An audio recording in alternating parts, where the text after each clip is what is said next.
One of the stories that came out this week, unfortunately, is involving another case of a young black man or youth being shot by a police officer who was unarmed. In this particular case, Officer J.C. Garcia shot at Brian Dennison, a 29-year-old. He was at an ATM about half a mile away from his home, trying to get an asthma inhaler for his 6-year-old daughter. The police officer did not know this, but he noticed that the license plate was suspended according to the reports and started to chase him for about half a mile, at which point he reaches the apartment complex where Brian Dennison decides to go take care of his daughter, shoots at him. Brian Dennison puts his hands up showing, like, look, I have no gun, I'm completely unarmed. He decides to shoot anyway. Once he gets to the home, the daughter is incredibly scared. She's like right next to her father, fears for her life, fears for her father's life, at which point the officer decides to back down and allow the father to get the asthma inhaler. Yeah, just to be clear, so the officer was chasing for about half a mile. Yeah, for half a mile, and it just goes to show you how crazy our cops have become. I mean, you have no idea if this guy's a violent criminal or anything. You just know that he's evading you, and the first thing you do when you see him is you shoot at him.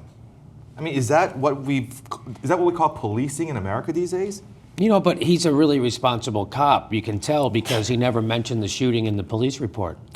Right. So that's one of the questions that critics are bringing up. Why is it that we don't have that information in the report? Okay. We have eyewitness testimony that says he was shot at, and Brian Dennison says the same. Maybe the cop will go on with George Snuffleupagus, and then George will ask him a question like, hey, you didn't mention it in the report.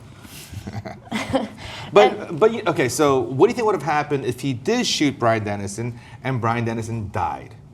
Nothing. Nothing would happen, right? Nothing, because he feared for his life. Yeah, because then the cop will say, well, he evaded me for half a mile, I had my lights on, and he didn't stop, and then they'll demonize Brian Dennison and bring up all the things he ever did bad in his entire life, as if that justifies the shooting. And then they'll cover it up and they say, well, you know, the cop feared for his life. So what could he have done? Yeah, Brian Dennison would have still probably been charged with driving with a suspended license. He was charged with misdemeanor charges after the incident, but nothing's happened to the cop, of course. Please don't come out guns blazing shooting people. That's crazy. That's crazy. I mean, let's have a real risk assessment. The guy doesn't have a gun. Stop shooting people without guns. From a distance. I mean, if Brian Dennison is like right on top of you and you feel like your life is in danger and shoot him from 2 feet away, that makes sense. But when, like Michael Brown, how far away was he when he was shot? 30 feet? 35. 40 feet? 35 feet. You don't need to shoot people that are 35 feet away. When you have a gun, you're winning. You don't have to shoot them. By the way, they did not measure. They didn't measure the distance when they showed up to do crime scene investigation. Remember, they taped everything off. You mean for Michael Brown? Yeah, let him lay there for 4.5 hours. They didn't do that. Also didn't take pictures of the body, Steve. And you know why they didn't take pictures of the crime scene? Because the camera didn't have batteries. And this happened at the top of the Himalayas where there's no 7-Elevens around to get batteries. So that was also a bad stroke of luck. Also, they didn't have phones. No one had a phone that they could take a picture of the scene. So this is, again, corruption goes very, very, very deep inside our police culture in America.